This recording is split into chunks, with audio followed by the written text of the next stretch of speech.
أوصانا النبي وخير الصحاب أن نرقى جميعا أعالي السحاب. أوصانا النبي وخير الصحاب أن ایسی نرقى تصویریں مت دیکھنا، جميعا ایسی فلمیں مت دیکھنا، ایسی صحبتوں میں نہ بیٹھنا اور الگ رہنا۔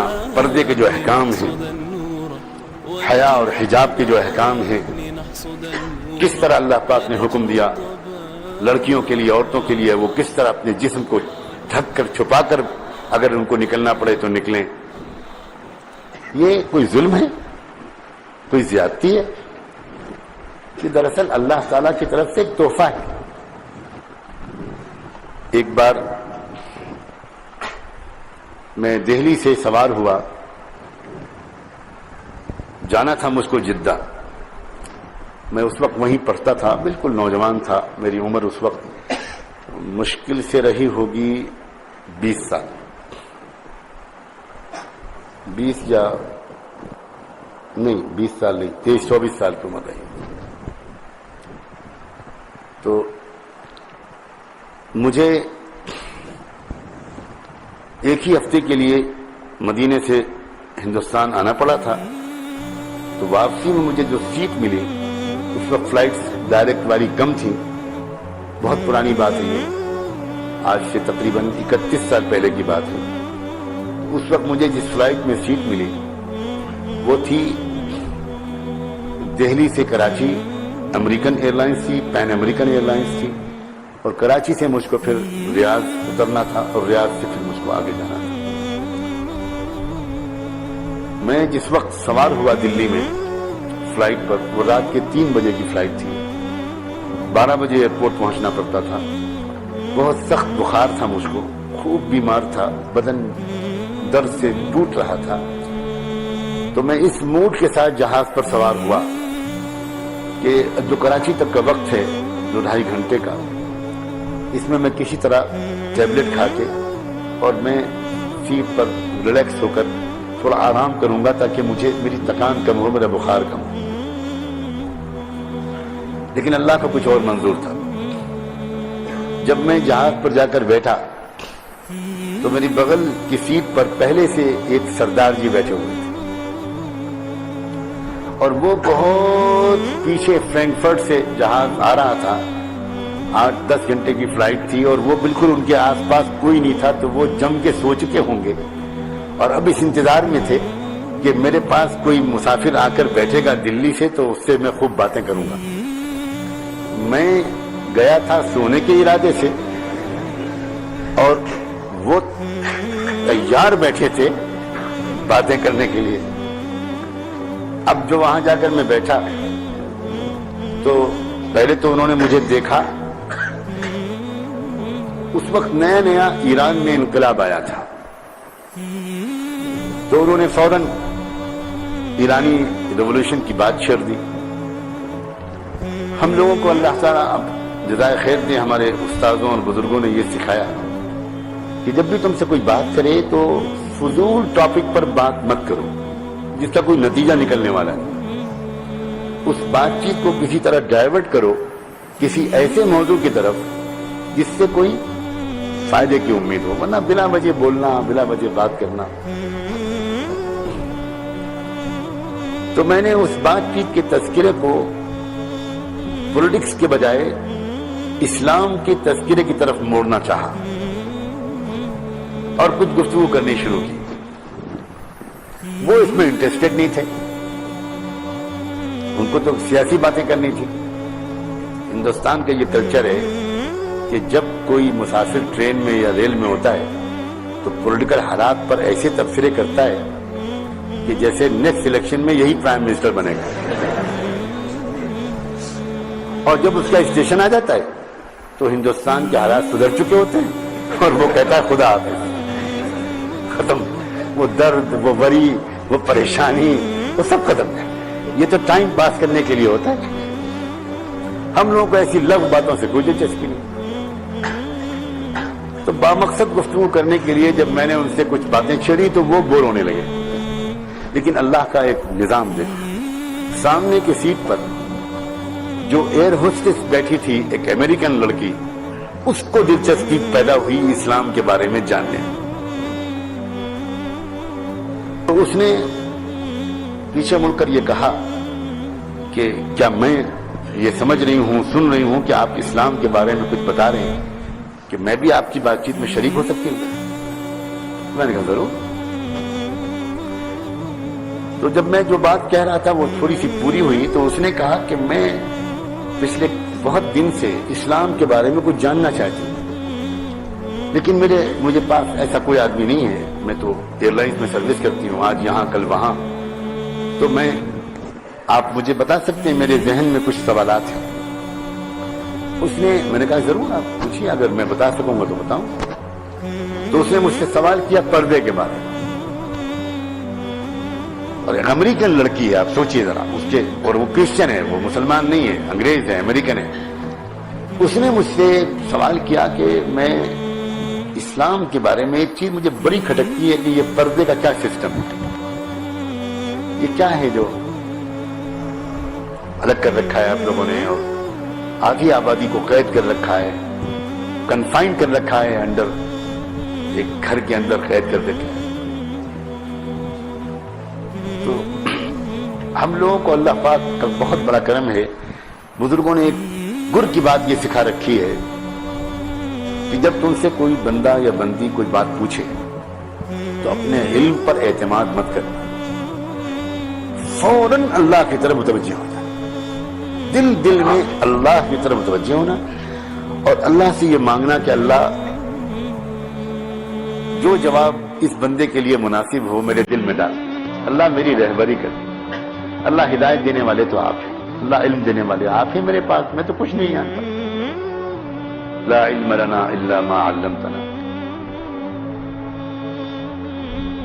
ہمیشہ تجربہ ہوا کہ جب رجوع اللہ کی طرف نصیب ہوا تو اللہ نے عجیب و غریب طریقے سے رہبری فرمائی. وہ جواب دل میں آ گیا جو اس سے پہلے کبھی سوچا بھی نہیں تھا، پڑھا بھی نہیں تھا. اور جب کبھی اپنے علم پر بھروسہ کر کے جواب دینا چاہا تو ہم کنوینس نہ کر پائے. اللہ نے اس وقت توفیق دی اور ایک ایسا جواب ذہن میں آیا جو کبھی میں نے پہلے کبھی نہیں سوچا تھا. میں نے اس سے کہا کہ آپ کے سوال کے جواب میں امریکہ، آپ کے ملک امریکہ ہی میں چلا ہوا ایک کیس اور اس کیس کے سلسلے میں آپ کے ہائی کورٹ کا جو ججمنٹ ہے وہ مجھے یاد آ رہا ہے. میں پہلے آپ کو وہ یاد دلانا چاہتا ہوں، شاید آپ کو اسی سے آپ اپنے سوال کا جواب مل جائے. میں نے کہا میں نے بہت پہلے ریڈرز ڈائجسٹ میں ایک قصہ پڑھا تھا کہ آپ کے ملک امریکہ کا جو اسٹیٹ ہے ٹیکسس، اس کا جو کیپٹل ہے ہیوسٹن، وہاں ایک واقعہ پیش آیا تھا بڑا انٹرسٹنگ. اور وہ یہ پیش آیا تھا کہ کوئی نوجوان لڑکا اپنی بریف کیس میں $1,20,000 کی قیمت کے جواہرات اور سونے کے زیورات، ڈائمنڈز اینڈ جیولز، وہ اپنے بریف کیس میں لے کر نکلا. کتنی ویلیو کے، کتنی قیمت کے؟ $1,20,000. اور وہ لے جا کر اس نے ایک چوراہے پر اپنی گاڑی روکی، رات کا وقت تھا، سناٹا تھا، اور بیچ چوراہے پر اس نے بریف کیس کھول کے رکھ دیا. اور اسی چوراہے کے کنارے ایک بلڈنگ میں وہ رہتا تھا، ایک اپارٹمنٹ تھا بہت ملٹی اسٹوری. اس نے گاڑی پارک کی اپنی پارکنگ میں اور اوپر پہنچ کر اپنے فلیٹ میں جا کر جھانکنے لگا بالکونی سے کہ دیکھیں اب میرے بریف کیس کے ساتھ کیا ہوتا ہے. وہی ہوا جو ہونا تھا. تھوڑی دیر کے بعد کوئی اور گاڑی آئی. اب اس کی نظر پڑی کہ بریف کیس رکھا ہے کھلا ہوا، اور قریب آیا، دیکھا کہ ارے یہ تو بھرا ہوا ہے $1,20,000. تو مزہ آ گیا. اس نے ادھر ادھر دیکھا کوئی نہیں ہے تو چپ چاپ گاڑی سے اترا، بریف کیس لیا، اپنی گاڑی میں رکھا اور بھاگا. اس نے اوپر سے گاڑی کے نمبر نوٹ کر لیا اور نوٹ کر کے فوراً پولیس کو انفارم کر دیا.